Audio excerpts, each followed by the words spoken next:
Good evening there, everybody. What is happening? Hopefully, y'all are having a wonderful day today. So, when it comes down to it, I thought, of course, that I'd review this little video that I found to be very particularly interesting. And this is going to be a video by the boxing channel known as AKHi TV. And it's been a while since I've reviewed this video, and some of you, or reviewed this channel, excuse me. But some of you, of course, have wondered, why do you end up reviewing these channels?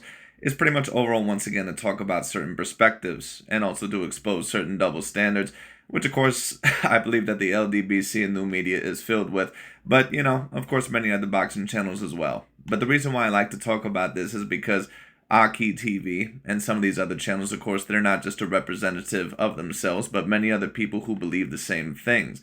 And whenever it comes to sports, not really just sports, but life in general, we have to be very careful about comparing two things overall very similarly, even if they may seem a little bit similar, because they may not necessarily have the same amount of context. And of course, there's been a lot of conversation now about the Canelo Alvarez versus Terence Bud Crawford debate about who is the greater fighter, especially now that Terence Bud Crawford has won a title in his fourth weight class. And in my view, the debate between Canelo Alvarez and Terence Bud Crawford, also Alexander Usyk as well, because I believe that he deserves to be mentioned within that same class. In my personal view, it's a very great debate between the three of those fighters, because it depends on what you're necessarily looking for. If you're talking about Terence Bud Crawford, you could debate that maybe he was the most dominant out of all those fighters. Of course, many people would debate that he also was the most skilled out of all three of those fighters that I just mentioned.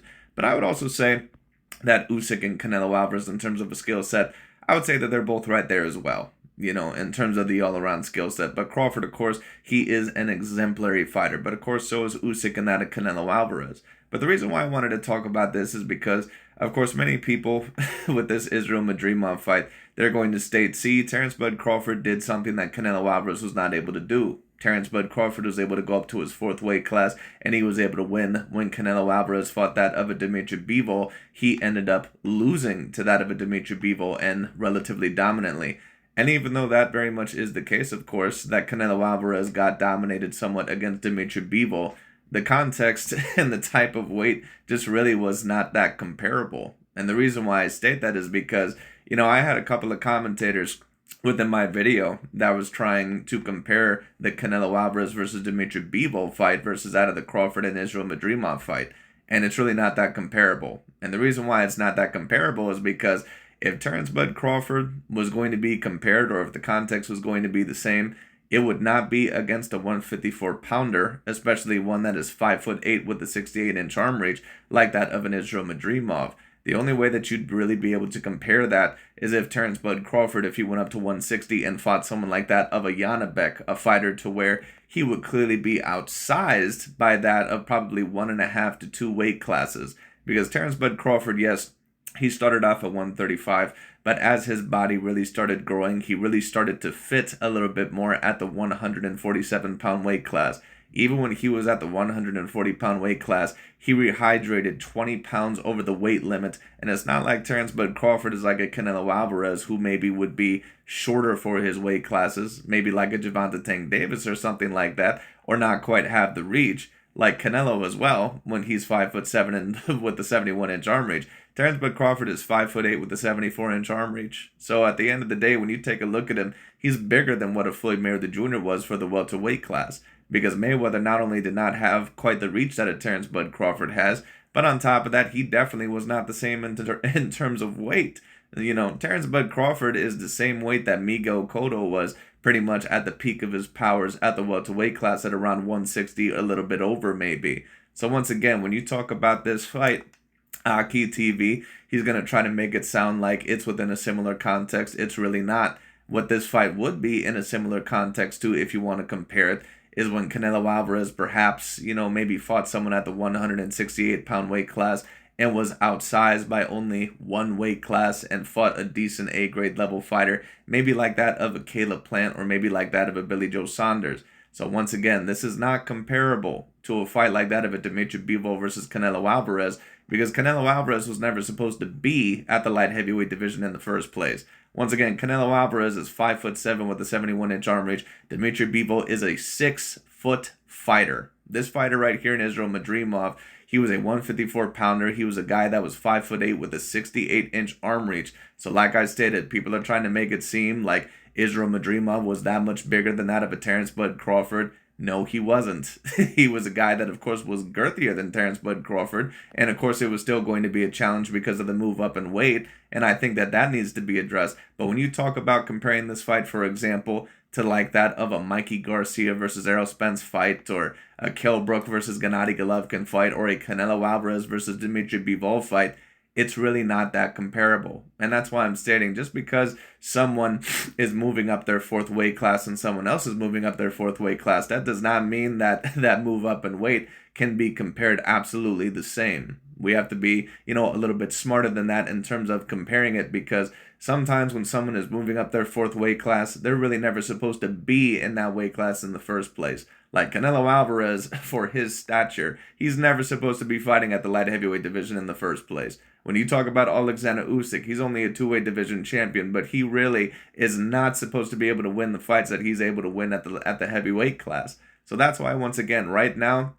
Usyk would probably be my number one pound-for-pound fighter. But if you have Terence Bud Crawford there, that definitely is something, overall that also could be agreeable, or I could acquiesce to. That is something overall that in my view is very heavily debatable. I don't have a problem with that. But let's not compare this fight overall for a fighter that was that had a 68-inch arm reach, that is 5'8", and on top of that, a guy overall that only had about 11 total fights on his record. We don't really know how great that he is. Let's not try to compare this fight to Canelo versus Dimitri Bivol, or when Usyk beat Tyson Fury, or when certain other fighters, like when Sugar Ray Leonard beat that of Marvin Hagler, or Mayweather beat that of Canelo Alvarez, because those were fights to where those fighters actually were outsized by that opponent, probably by about 2 weight classes. When you talk about this fight right here, it was not in a similar context whatsoever. Terence Bud Crawford was outsized by him, maybe by 1 weight class, but to be quite honest with you, once again,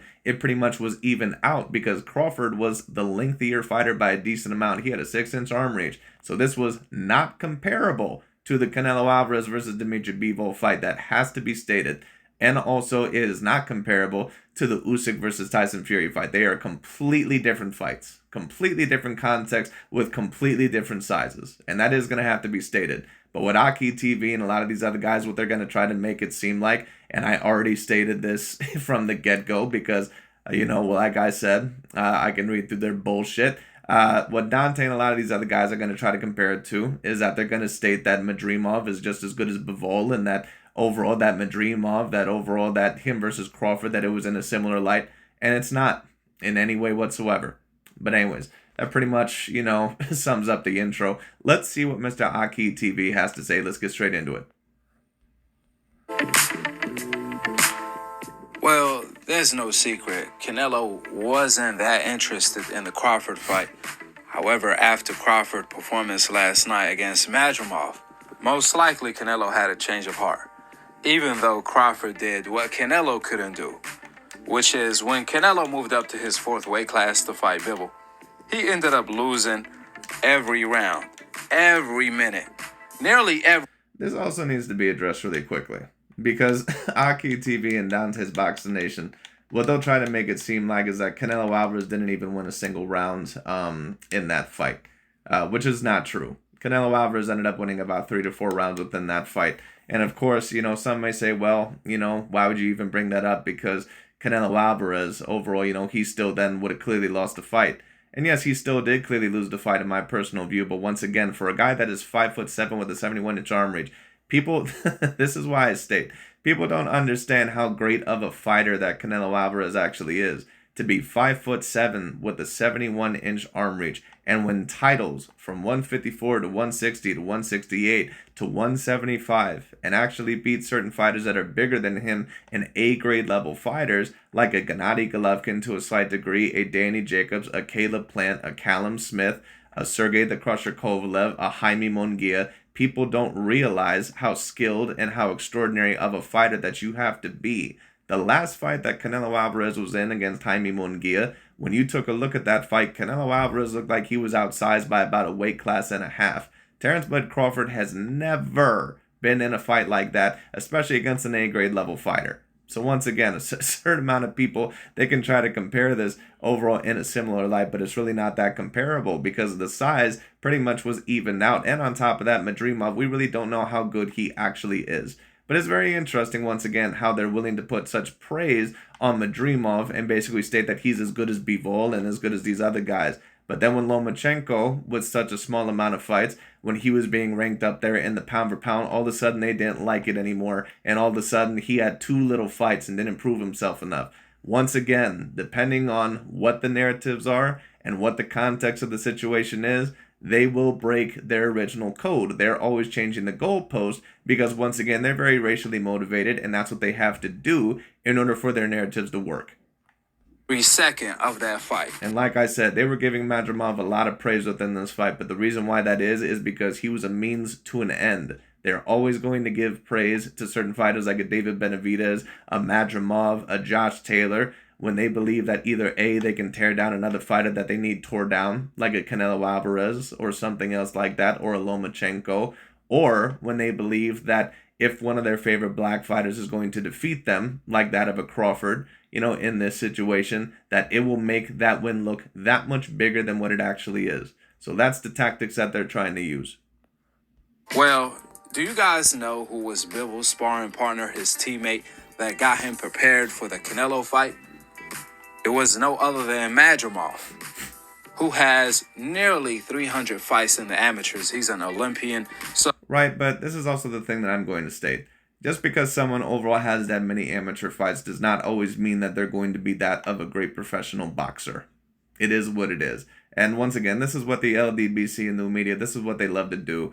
They love to do this shit, overall when it comes to an Olympic level boxer like that of a Lomachenko or an Usyk, all of a sudden, they use it against them. But then when it comes to a fighter that they need to try to promote, like that of an Israel Madrimov to make the win seem that much bigger than what it actually is, when it comes down to then all of a sudden, the Olympic pedigree matters. You can't have it both ways. So he's just as good as Bivol. And when Absolutely not. Absolutely not. No, Israel Madrimov is not as good as Dimitri Bivol. Absolutely not. And Madrimov did not outsize Crawford to the same degree as what a Bivol did to Canelo. Absolutely not. No way in hell. On top of that, Madrimov only had about 11 total fights. And on top of that, Madrimov, when it came down to it, he had no fights against any of the legitimate contenders within that weight class. At least for Dimitri Bivol, what you can claim about him before he fought Canelo Alvarez is that he had fights over John Pascal or Jean Pascal, and also that's of, what was his name, Joe Smith Jr., some of the real possible championship level fighters of that weight class in the past, and he had a couple of other decent fights as well. No, Israel Madrimov is not as good, nor is he as accomplished as that of a Dimitri Bivol. No, he's not. But that is the narrative that they're going to try to push once again to make it seem like this win was that much bigger than what it actually is. And don't get it twisted, this was a good win. It was an A-grade level win. But is this comparable to the Canelo and Dimitri Bivol situation? Absolutely not. Crawford, just like Canelo, moved up to his fourth weight class to fight Madrimov. Unlike Canelo, Crawford found a way to win. Well, if we're going to be comparing weight classes just for pure weight classes and not going to put any context behind it, then what that means is that the true number one pound for pound fighter in the whole sport of boxing right now, it has to be Mr. Naoya Inoue. Because Naoya Inoue was more dominant in his jump up to his fourth weight class in the big fight against Stephen Coolboy Fulton. He got all stoppages there. What that means then right now is that Terence Bud Crawford nor Alexander Usyk, they cannot be the number one pound for pound fighter right now. Then that means that Mr. Naoya Inoue has to be the number one pound for pound fighter because he moved up his fourth weight class and he was more dominant than anybody else. So if we're going to do this stuff once again without any context whatsoever, then let's keep the same standards. What that means then is that neither Usyk nor Crawford can be above Mr. Naoya Inoue if we're going to do this. Okay? So once again, let's not play games here. Crawford won majority of the rounds. I had the fight 9 rounds to Crawford easy. Well, he definitely went and didn't win no damn 9 rounds. Crawford had a very tough time within this fight, and honestly, rewatching this fight, this was probably more of a 7 rounds to 5 fight. So once again, this is why in my personal view, right now, after this performance, I do have to have Usyk as my number one pound for pound fighter. I understand that Crawford was moving up his fourth weight class, But you must understand that Usyk just ended up defeating a fighter that was several inches taller than him, that outlengthened him by several inches, that was 30 plus pounds bigger than him, and was looked at as an A grade level fighter that could fight within a multitude of ways. Alexander Usyk, what he did, in my view, cannot be undermined. That does have to be mentioned. What he did overall has to somewhat be up there with what Mayweather did to that of Canelo Alvarez or Sugar Ray Leonard did to Marvin Hagler, because that was not a fight that Usyk really was supposed to win. But because of his boxing IQ and because of his skill set, he was able to do that. Like I said, the only way that you'd really be able to compare that is if Canelo Alvarez was actually able to defeat Dimitri Bivol, in my personal view, or if Crawford was able to defeat someone like that of a Canelo or, a Yanabek. That would really be the only way to compare it. Not Israel Madrimov, someone who's a 154-pounder and someone that's outlengthened by Crawford by several inches anyway. The rounds were competitive. However, Madrimov was not doing enough to win the rounds. He was just doing enough to look good against Bud, not get. I somewhat agree with that, and in my view, that's the reason why I had Terence Bud Crawford winning the fight. I don't think that Madrimov was aggressive enough. And I had a certain amount of commentators in my comment section stating that, oh, well, Terence Bud Crawford, he's a counter puncher, so Madrimov had to do a lot of that, overall, otherwise he was going to get knocked out in the fight. Right, that's understandable. But at the end of the day, it's great to throw feints and it's great to give your opponent different looks. And he did a great job of that during the fight. It gave Terence Bud Crawford something to think about. But you are going to have to get in there after a while. You're just going to have to do it. You were outlengthened by Crawford by several inches. He had a 6-inch reach advantage over you. You were not going to be able to outbox him completely in the mid-range and win this fight. You had to make this an ugly fight, at least at certain times. And Madrimov, he did a relatively good job against Terence Bud Crawford, but he was supposed to really put the pedal to the metal within this fight and really try to hurt Terence Bud Crawford. And when he had him up on the ropes, he really had to try and make him feel his power. But Madrimov did not do that, and I think that he was a little bit too afraid of Terence Bud Crawford's counterpunching ability. But unfortunately, that's what ended up costing him the fight. And I know, once again, that certain people will say, well, Madrimov wasn't going to be able to do that, blah, blah, blah. Well, he had to do it, or otherwise he was not going to win the fight. You cannot fight someone in the mid-range that is as good at distance control and also as good of a counterpuncher as what a Terence Bud Crawford is. You cannot do that completely within the mid-range when it comes down to it and expect to out-counter that of a Terence Bud Crawford. It's not going to work. You were going to have to get in there. And Madrimov, once again, he ended up trying to get, a lot of the right hands in there, and he landed some very good right hands, actually quite a few. But he could have landed even a little bit more, in my view, had he really tried to push the pace a little bit more and really tried to have Terence Bud Crawford a little bit in trouble. Terence Bud Crawford, once again, he was moving to a different weight class. We don't know how he would have handled overall the pace, or the extra gain weight. Maybe he would have even been a little bit more lethargic. We don't know. But at the end of the day, he just was not courageous enough, in my view, in order to really take this fight. He had to make this fight an ugly fight. And he did very good within the mid-range. But you were not going to beat Terence Bud Crawford, a fighter that is as good as what he is. And on top of that, that is going to outreach you by 6 inches. I thought that it was a very poor tactical choice. I think that, of course, had he still mixed it up and kept the movements in there, that it would have been very good. But the problem is that it was not enough to win the fight. He needed to be more aggressive in this fight, and he wasn't, and it cost him the fight. Beat up how the fans thought the fight was going to go, since they didn't know how good Madrimov was. A lot of people attribute how Crawford looked due to the fact that he moved up to his 4th weight. Well, Madrimov is a very good fighter, but the question is how good is he really? Because we don't really know if he would beat the guys like a Virgil Ortiz or a Tim Tszyu or anything like that. We need to see that. And once again, what fanboys love to do, no matter what channels they are, no matter what it is, and this is another reason why I like to review these channels or just channels in general, because we got to keep the same standards. What many people will love to do with the fighters that they love to hate or that they want to tear down, whenever it comes to certain fighters like this, they love to make it seem like they're bums and that their Olympic pedigree doesn't matter whatsoever. And that, they only have 11 total fights. But then when it comes to their favorite fighters and they fight a fighter that is under very similar circumstances, then all of a sudden the Olympic pedigree matters. And all of a sudden, it doesn't matter that he only has 11 total fights, blah, blah, blah. Listen, at the end of the day, Madrimov is a very good opponent. And I would give him probably the level of an A-, possibly even higher. Who knows? But I have to give him only the level of A- right now because I don't really know how good this guy is. We can state all the living long damn day about how this guy would apparently beat this guy and this guy and this guy, but we don't know that. I have to see the results.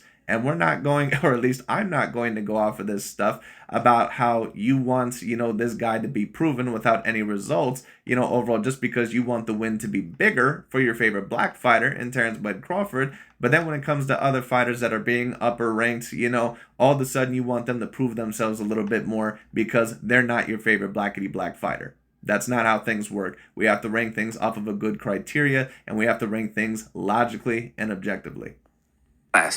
We seen how Canelo looked when he moved up to his 4th weight class. It's not that easy. This is why we don't see fighters often move up that many weight classes. They don't even look the same when they move up to the 2nd weight class, kind of like Benavidez did when he moved up to 175.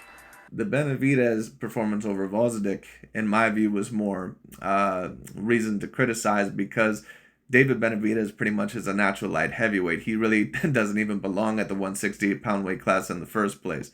But Canelo Alvarez is really more of a middleweight fighter. That's why, once again, when you talk about the Dimitri Bivol fight, and if you take a look at him right there, you can see the size difference. Dimitri Bivol is a light heavyweight fighter. He's a guy that has beaten top-tier level champions at the light heavyweight class and top-tier contenders. He's beaten Sullivan Barrera dominantly. He's beaten John Pascal dominantly. He's beaten Gilberto Zurdo Ramirez dominantly. He's beaten Joe Smith Jr. dominantly. Canelo Alvarez was actually able to win more rounds against Bivol than any of those guys combined. And that once again shows you the skill level and the all-time great level of what Canelo Alvarez actually has to be at in order for that to happen. I don't think a lot of people understand that. Now, does that necessarily mean that I would for sure rank Canelo Alvarez over a Crawford? Not necessarily. But in my view, they're pretty much within the same level of a conversation. And this is why I say that Canelo Alvarez, when you talk about his resume, it's really not comparable when you talk about any other fighter of the past several years. And when Canelo Alvarez fought Dimitri Bivol, like people, once again, AKHi is trying to compare this to the Madrimov fight. It's really not similar whatsoever. Let alone moving up to the 3rd and the 4th weight class. As you can see here, Dimitri Bivol is thicker than that of a Canelo Alvarez. And, Canelo rehydrated pretty heavily, even possibly heavier than the Bivol. But that was extra gain muscle mass that really ended up working against him because he had no stamina whatsoever in the second half of that fight. None. When Broner moved up to 147, he didn't look like the Broner that was fighting at 135. Naturally so. Now, when it came to Crawford fighting Madrimov, I don't attribute everything on the weight. I think the weight played a part. However, I think the major part was Madrimov's skill level. I think that was a part of it, and it could have also been just that Terence Crawford was off for a year. It could maybe be just that.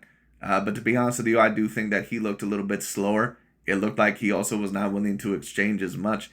I just did not think that it was really that great of a performance by Terence Crawford. I thought that it was a decent performance, but I don't think that it was a great one. I'll give him a little bit of a break because, once again, he was off for a year. And on top of that, he was moving up in weight against an opponent to where we really don't know how great he is. So he could potentially be even on a higher level than what I think or other people think. But I just don't know yet. I need to see him in the ring against guys like Virgil Ortiz. I need to see him in the ring against guys like Tim Tszyu, maybe Sebastian Fondora, Errol Spence Jr. I need to see him in the ring against those guys. Jamel Charlo, Brian Castano. I need to see him in the ring against those guys. Until then, I can't really judge. But AKHi TV wants to put this guy on a level that he's on to where he's not proven. But then when other guys, overall are being put on a level and he believes that they're not being proven, then he wants to bitch about it and state about how unfair it is. So once again, you have to keep the same energy levels all around, because when Lomachenko was being ranked up in the top pound per pound and he only had, 11 total fights or something like that, all these guys would bitch, moan, and complain about was because, Lomachenko can't be up there. He only has this amount of fights. Right, but you're comparing Madrimov to Dimitri Bivol and that of a Gennady Golovkin, two people that had competed against top legitimate contenders. We can't do that if we're going off of an objective and a same standard basis. Madrimov was just that good. If Madrimov fought Canelo at 154 back when Canelo was at 154, I think Madrimov beats Canelo up. Well, I don't personally believe that whatsoever, but knowing AKHi TV, he really don't know that much about boxing anyway. Madrimov is like a better version of Canelo. Canelo does not. Not really. No. To be honest with you, Madrimov, in my view, and Canelo Alvarez, You know, I mean, Canelo Alvarez, he does slip a lot of punches. He rolls a lot of punches. But when you talk about defensively, Canelo Alvarez is the greater defensive fighter of the two. When you talk about head movement, they both have great head movement. But Canelo Alvarez, once again, I don't think a lot of people realize Canelo Alvarez is an extremely hard fighter to hit. When you take a look at his fights, there's very few times that Canelo Alvarez usually gets hit flush.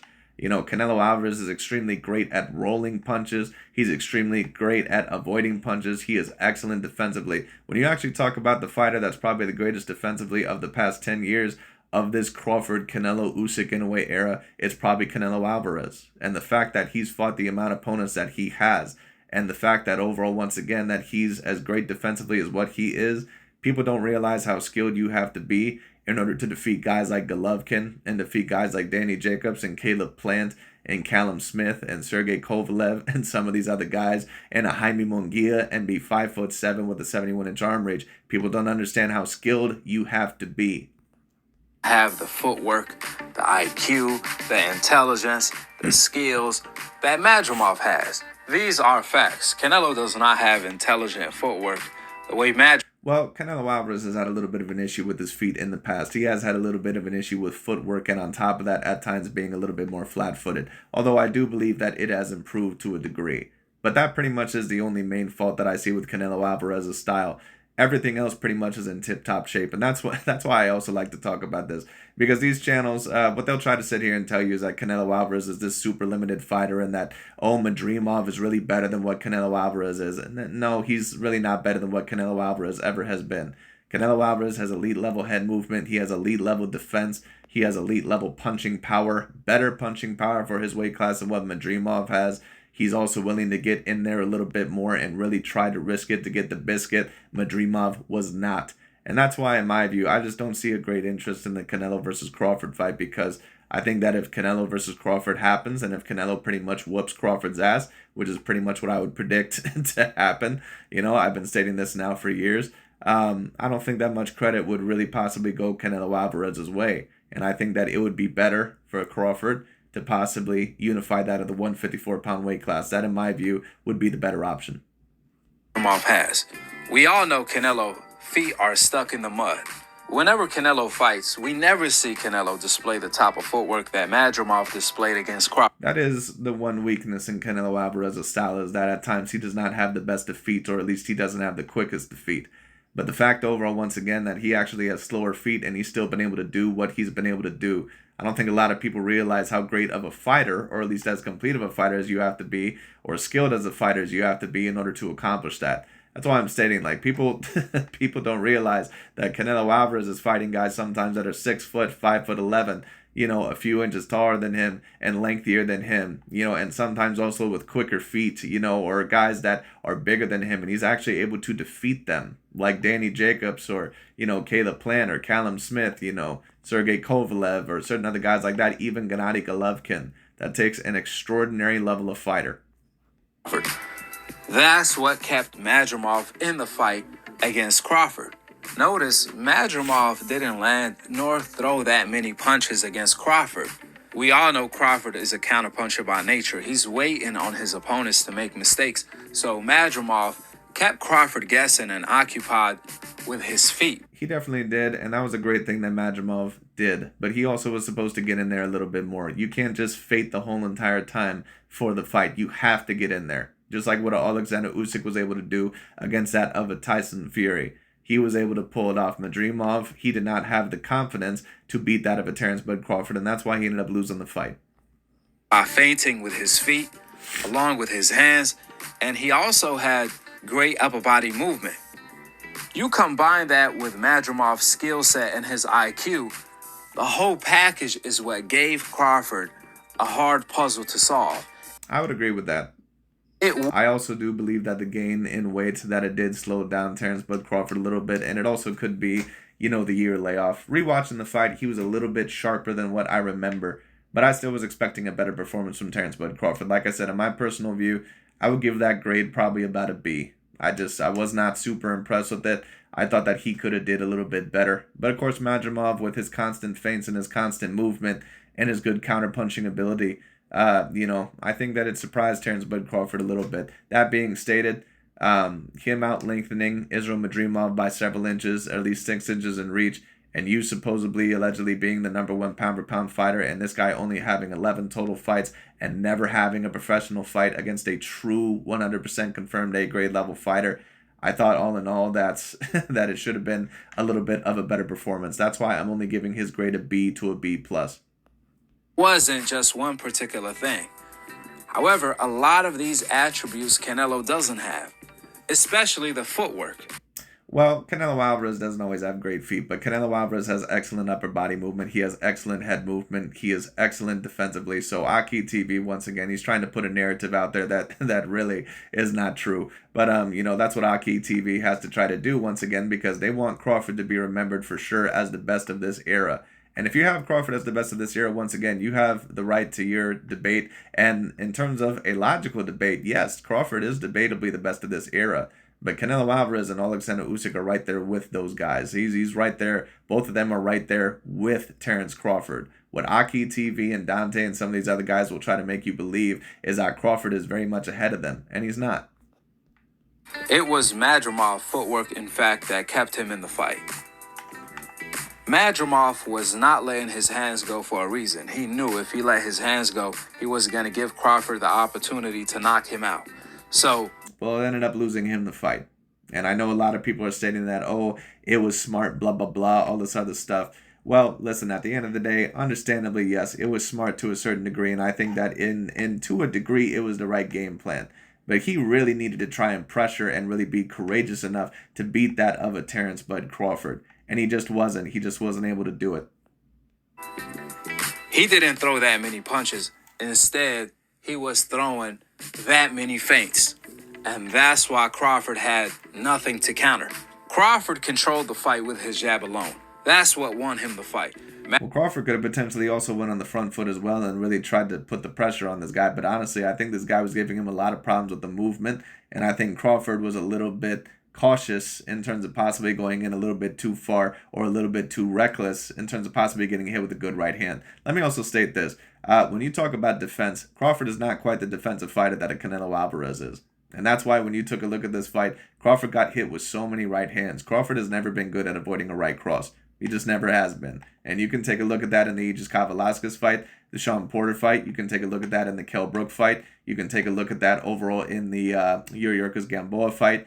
The Jose Benavidez fight. Crawford is a little bit susceptible to that of a right cross. Madrimov did not have a jab, or better yet, Crawford took Madrimov's jab away.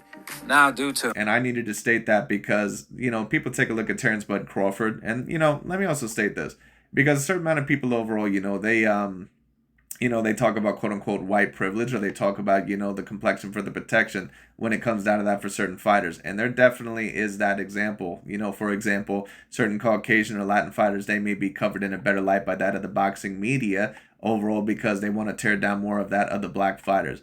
But that being stated, there also is such a thing as black privilege, especially within that of the sport of boxing, to where a lot of people take a look at a fighter like a Terence Bud Crawford, and because he might fight on the back foot, or because he may look a little bit slicker, people may assume that he's better defensively than what he actually is, because they want to put him in the same ilk, or they label him the same as a Pernell Sweet Pea Whitaker and a Floyd Mayweather Jr. But in all reality, Terence Bud Crawford does not have the defensive prowess of either of those fighters. He's a very good defensive fighter, but to be honest with you, I don't know if he's ever really been a great defensive fighter. His defense was very good in this fight, and it was amazing in the Errol Spence Jr. fight. But to be quite honest with you, if you take a look at Crawford's fights along his career, he's really never been an elite level defensive fighter. When you take a look at the Sean Porter fight, when you take a look at that of the Jose Benavidez fight, when you take a look at the Aegis Velasquez fight, when you take a look at some of those fights, and also the fight here, I don't think that Crawford is quite the defensive fighter that a Canelo Alvarez is.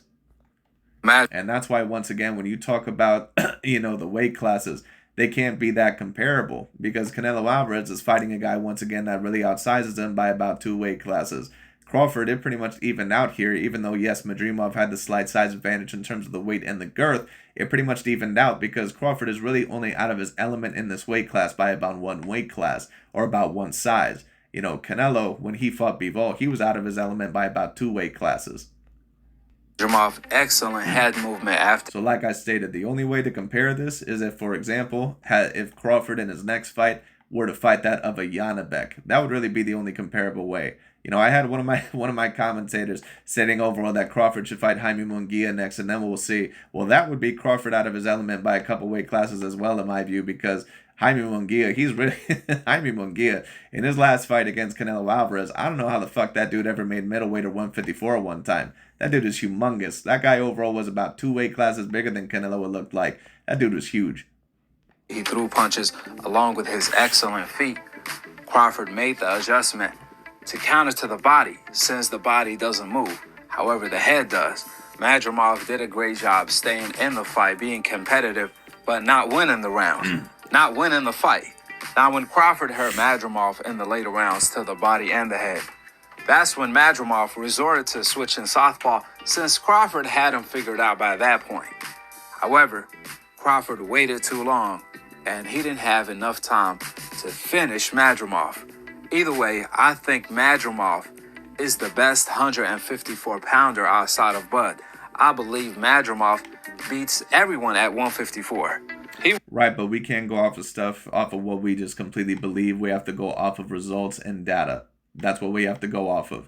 And AKHi TV and a lot of these guys, they love to do this bullshit whenever they're trying to promote a fighter better than another fighter. You know, we can't go off of completely believe, you know, like, for example, for those of you that remember the Anthony Joshua and Deontay Wilder debate, Dante and AKHi TV and many of these guys, they always try to debate that Luis Ortiz was better than any of the contenders that AJ Anthony Joshua had ever fought. But there was never any proof of that because Luis Ortiz never really fought any of those guys. And then come to, you know, show later on, you know, overall that Deontay Wilder would lose to Joseph Parker. He would also lose, you know, to Zhang and a couple of those other guys. And it was proved in the end that they were always wrong. And Luis Ortiz also, he got beat by Andy Ruiz, of course, when he was a bit older. But to be fair, Luis Ortiz was already old by the time he fought Deontay Wilder anyway. So once again, these guys, you know, they preach all this bullshit about, you know, we need to take a look at the resume and, you know, results matter and blah, blah, blah. Right, but they only matter when you want them to matter. When it comes to Terence Bud Crawford, you know, when it comes to Madrimov, all of a sudden, you know, he's the best 154-pounder there, but he doesn't even have to prove himself. So once again, the same standards have to apply. But these guys are not going to do that because, once again, what their main goal is to make sure that Crawford, the black fighter, is looked at as the definitive best of this era. And if you want to debate that, that's certainly up to you. Crawford is debatably the best of this era and the greatest of this era. But he's right there with Canelo and he's right there with Usyk. And I don't think that either of those guys or any of those guys really have a huge, you know, strength hold or that of a tight grip over who is debatably the greatest of the era over that of the other, at least a super big one. You know, I don't think that they have that big of a tight grip, you know, over that, you know, over one another. I think that they're about on the same level. But basically, because Terence Bud Crawford is a black fighter, what AKHi TV and Dante are going to try to do is that they're going to try to make it seem like Crawford is that much more ahead of those guys. And he's just not. He's just not. You know, it's whatever. But anyways, that pretty much is about it for today. I just thought that I would talk about that. Thought it would be very particularly interesting. But that's about it. Thank you guys so much for watching. And I'll talk to y'all later.